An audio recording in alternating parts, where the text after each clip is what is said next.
So, beautiful sunny day down here at the Devon koi pond. Today we're going to be looking at my veg filter. I was going to do the Easy Pod, the second one, but I've planted out the veg filter in the last couple of days and I thought it was deserving of a video before the second Easy Pod. So, my actual system,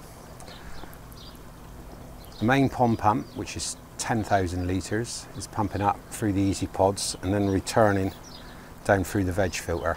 It's actually flowing around 8.5, maybe 9,000 litres. So I've got that running through the filters into my veg filter here at the end. That's then flowing back down into the pond. I've got the skimmer on as well at the moment, which is just pumped up. I'm not putting that through my filters, I've just got a bag on the end of it.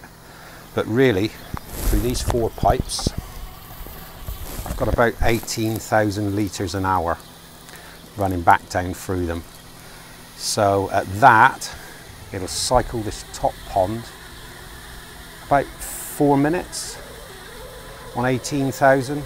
On just the main pump, it'll probably cycle around 9.5 to 10 minutes. And I can turn the whole pond water over through the filters in about 40 minutes with everything going full bore, but I usually have it running about half speed. So I'm actually pulling it around sort of every 80 minutes, yeah, about 80 minutes to cycle all the water through everything. I'll show you what plants I put in the veg filter, because the main filters take care of everything but the nitrates, and it's the nitrates that you're left with. So hopefully the plants are going to take that out on this. I'll give you a quick look at the plants I've got in there and we'll see what we got going on here.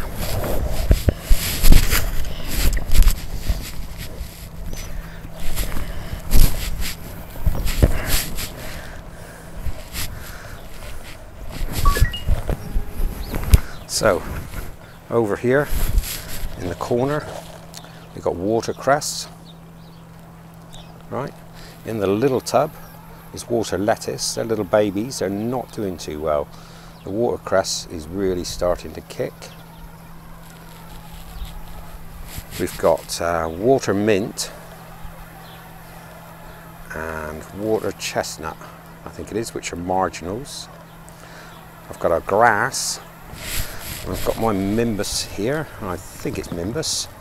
If it's not a Mimbus, then I know it as monkey face. I've got 3 baskets with lilies in over here, and they don't actually do much for eating the nitrates. I've also got a spider plant down here on the bottom, as you can see. You can see my 4 returns to the lower pond here. I said 3 because I've just added the other one.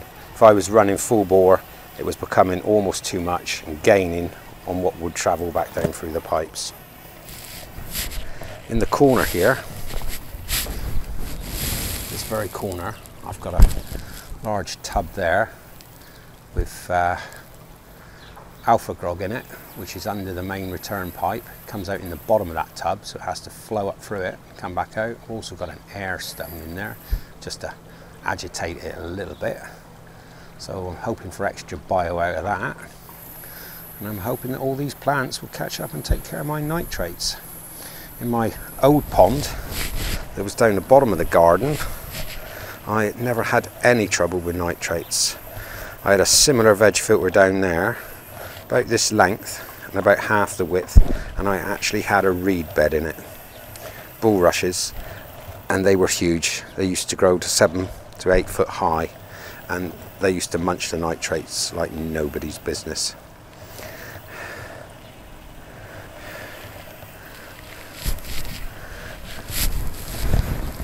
Watercress is very good for eating nitrates. I'm hoping that this will spread up into a huge bush.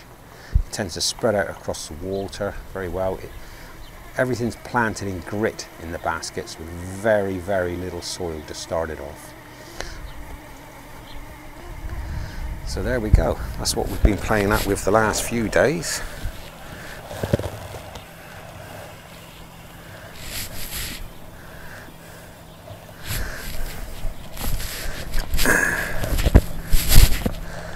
as you can see here, the flow returns from my pipes, flows around and hopefully creates a swing around the pond, bringing the debris back to my skimmer.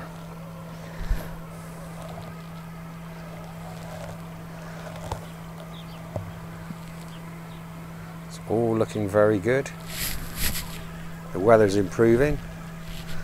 I just need my plants to grow a bit, and I've also got a little bit of a blanket weed problem at the moment, which I'm trying pink crystals on. It's had one treatment, but I shall be going for a second treatment this weekend. It's 10 days between them, and hopefully we can kill that back a bit. So we'll have to see what happens. So that's bye from me now down here at the Devon koi pond.